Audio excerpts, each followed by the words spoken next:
And then we have these really silly droids, like this sort of garbage can with legs, bordering on over the top. But it works because this isn't sort of like set in the future on Earth. It's a completely different world, so it gets away with it.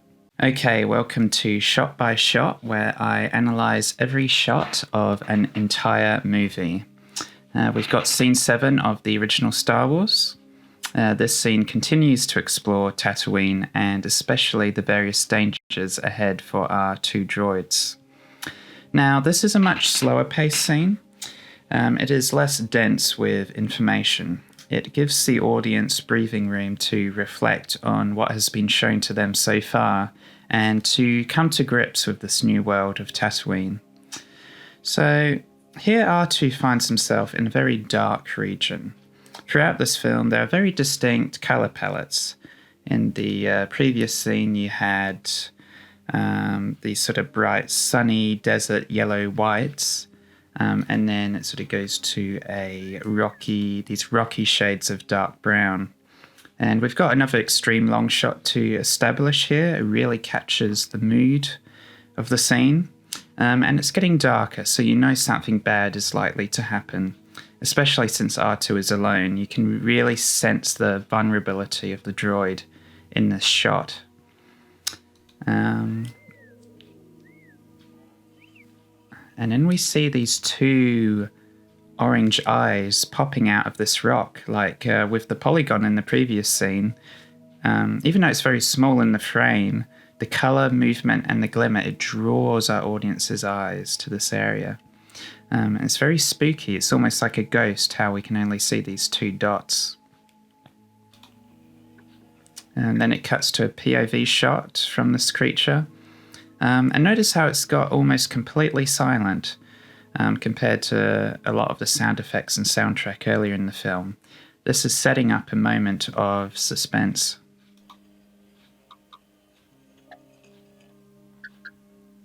And we see another one of these creatures. This time we can see the hood. These characters are slowly being revealed, their details. Again, it's small on the screen, but the movement and the eyes catch the audience's attention.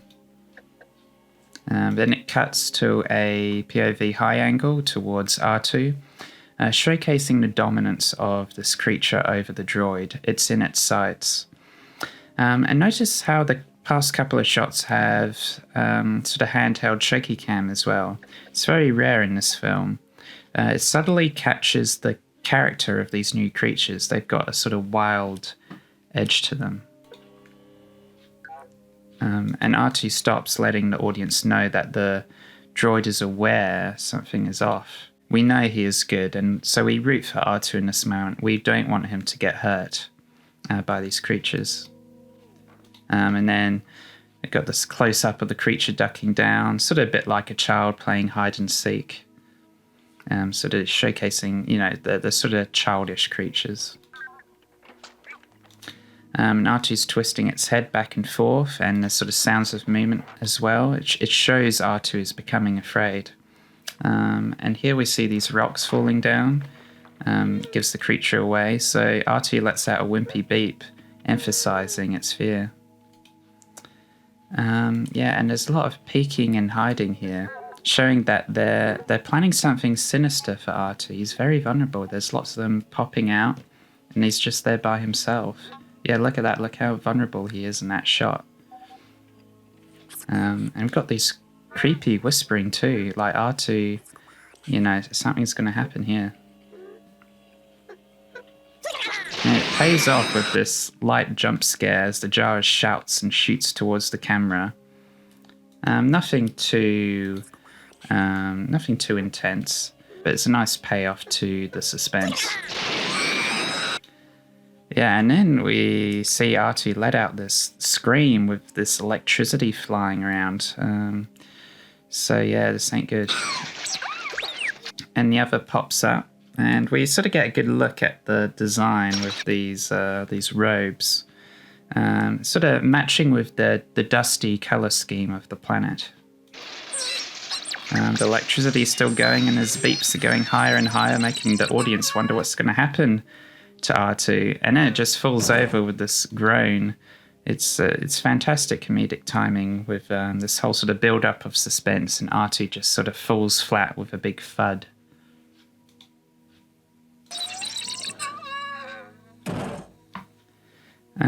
So yeah, just sort of check him out, and like, hey, all of them come out together. It's very symbolic of them sort of catching a beast or a monster. It's like, hey, we got him.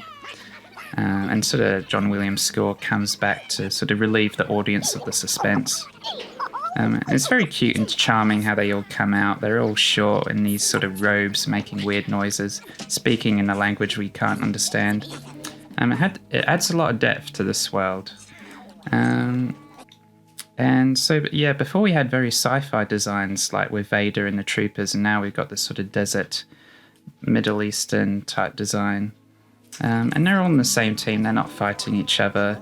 They seem quite civilized, like, it seems like R2 has sort of been the little fish here, and they've been eaten up by the bigger fish.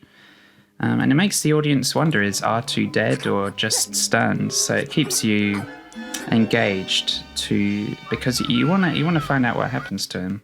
And it wipes to this beautiful sunset shot of this very rustic machine-looking thing, the Sandcrawler. Again, a very distinct design from the ships in the opening scenes. It's got a very dark brown and grimy texture. And these shots give a great impression of the scale of this thing with its massive tank-like tracks.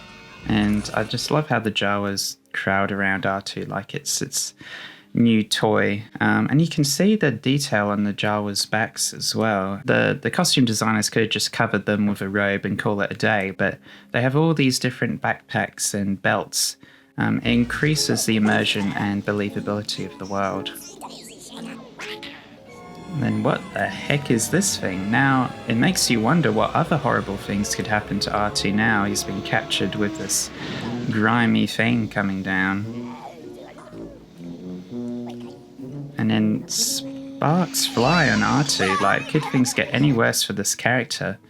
It makes the audience hope it can get out. And so we know that these creatures have mechanical skills as well. They're pretty clever.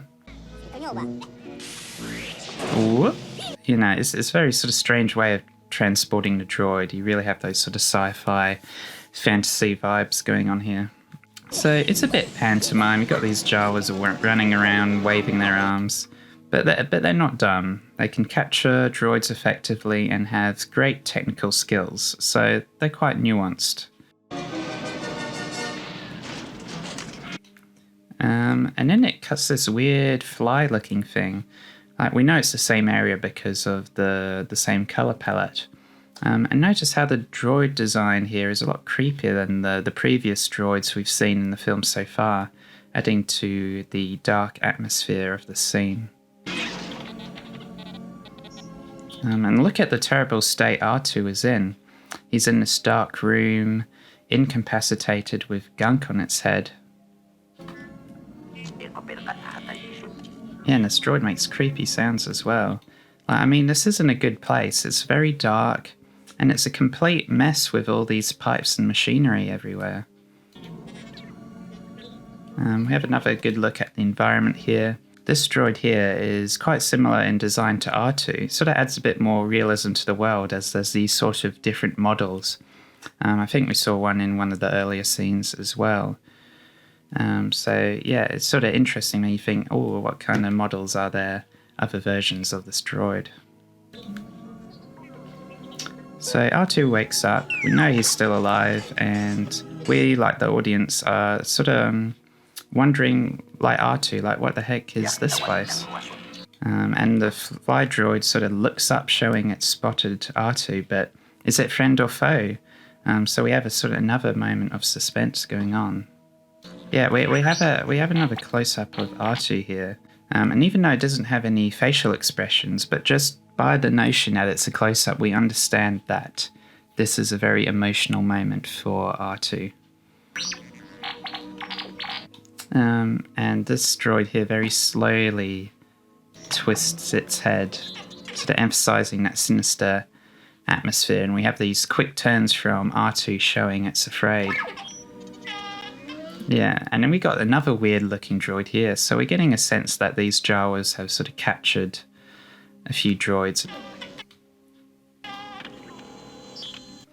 So R2 looks again, and then we have these really silly droids, like the sort of garbage can with legs. It's really bordering on over the top, but it works because this isn't sort of like a true sci-fi film like set in the future on Earth or in our solar system. It's a completely different world, so it gets away with it.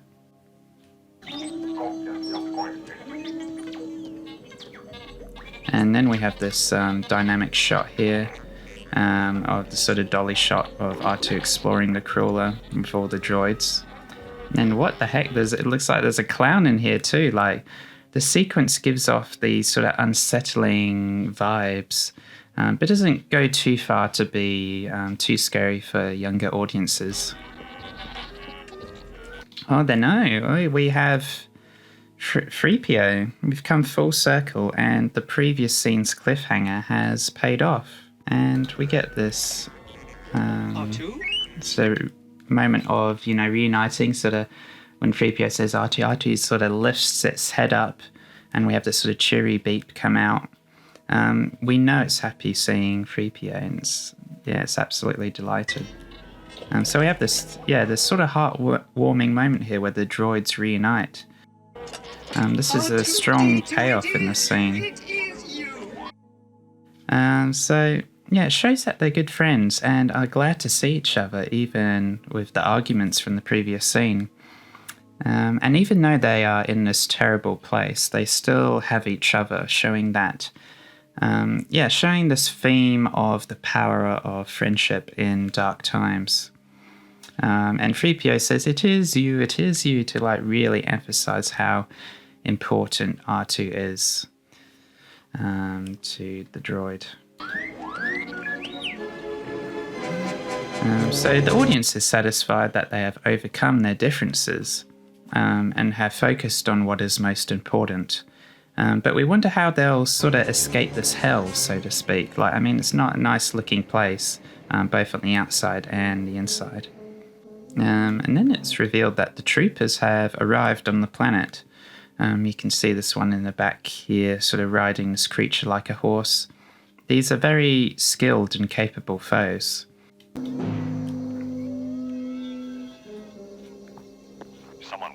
And whoa, there's a trooper in your face. Very dynamic framing. Look, sir, Droid. And this other one pops his head into frame. Notice how quickly he comes up. It's quite animated here. The tracks go off in this direction. Look, sir, Droids. So the visuals and lines here show us that the Empire is catching up to the droids' trail. So even though the droids are together, they've still got a lot of trials to get through before they can get the plans to the right place safely. So there we have it. That's scene 7.